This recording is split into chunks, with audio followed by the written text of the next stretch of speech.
বিচার আপনারা কখন করবেন? যখন জনগণ ক্ষেপে যাবে, জনগণ যখন আর নিতে না পারবে, জনগণ যখন আইন নিজের হাতে তুলে নেবে, তখন আপনারা বিচার করবেন? এই যে ছিনতাইকারী ডাকাতরা যে বিভিন্নভাবে বিভিন্ন জায়গায় যে অপকর্মগুলো করে বেড়াইতেছে, এদের বিচার আপনারা কখন করবেন? যখন জনগণ ক্ষেপে যাবে, জনগণ এটাকে একটা বিগ ইস্যু তৈরি করবে, বড় বড় যারা আছে, যারা এখন বাংলাদেশের মাথা হিসেবে পরিচিত, তারা যখন স্ট্যাটাস দিবে, তারপরে গিয়ে এদের বিচার করবেন? তারপরে গিয়ে এদের বিরুদ্ধে আইনগত ব্যবস্থা নেবেন?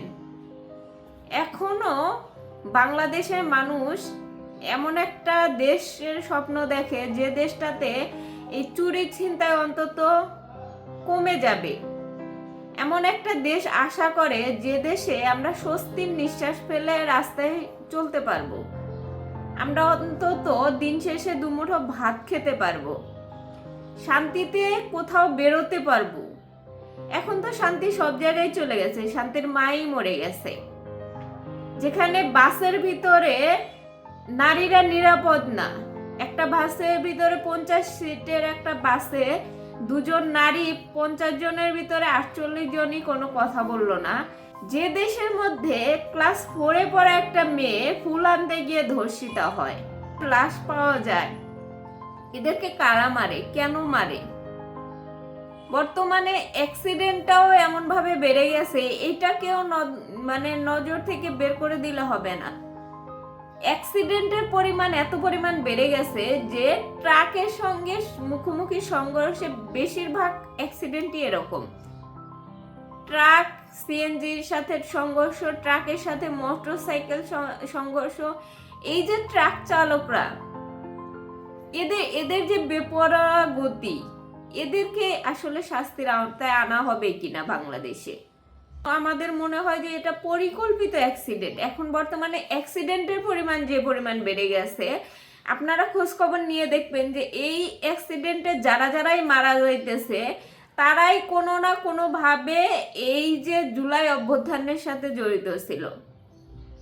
বেশিরভাগ অ্যাক্সিডেন্টের ক্ষেত্রে বেশিরভাগ ধর্ষণ বা এরকম কর্মকাণ্ডের মধ্যে এই একটা ইস্যু পাওয়া যায়। এইগুলা আসলে বাড়ার কারণ কি? এগুলা শুধু যে একটা ঘটনা এইটা বলে ছেড়ে দেওয়া, এটা কিন্তু মনে হয় না যে বুদ্ধিমানের কাজ হবে বর্তমান বাংলাদেশ প্রেক্ষাপটে। যে শুধুমাত্র একটা ঘটনা ঘটছে, শুধুমাত্র একটা খুনের ঘটনা, শুধুমাত্র একটা অ্যাক্সিডেন্টের ঘটনা, এই যে ডাকাতিগুলা হইতেছে, শুধু কি ডাকাতি হইতেছে? এই যে ছিনতাইকারীরা এত বেপরোয়া হয়ে উঠছে, এক হিসেবে মনে হয় কি যে এই বাঙালি জাতির জন্য শেখ হাসিনার মতো স্বৈরাচারী দরকার ছিল, যে কিনা নিজের পার্টির লোকেদের সুবিধা দিবে, বাদ বাকিদের কিভাবে টাইটে রাখবে যে তারা যাতে কথাই না বলতে পারে। এরকম একটা স্বৈরাচারী দরকার ছিল বাংলাদেশে। এত ভালো মানুষের দিয়ে বাংলাদেশ চলবে না তো। আপনারা যে এত ভালো মানুষ দিয়ে তো বাংলাদেশ চলবে না।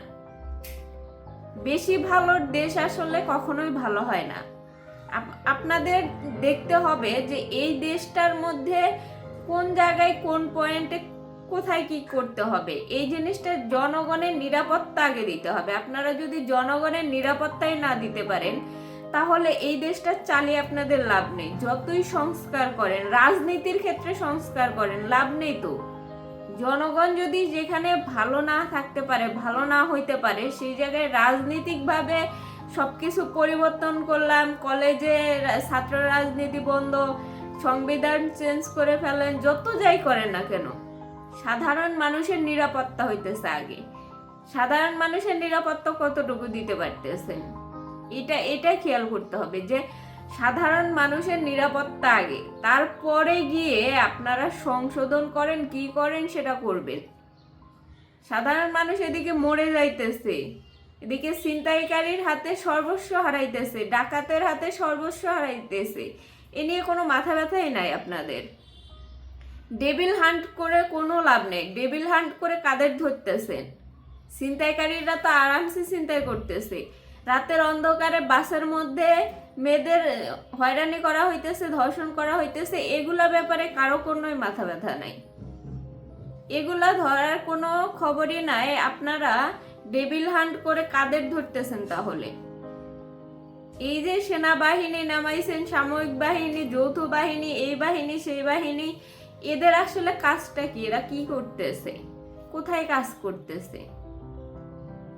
এই দিকে দেখতে হবে যে শুধু ডেভিল হান্টের নাম করে তো লাভ নাই, কাজে করে দেখাতে হবে যে সাধারণ মানুষ নিরাপদে আছে, সাধারণ মানুষ ভালো আছে।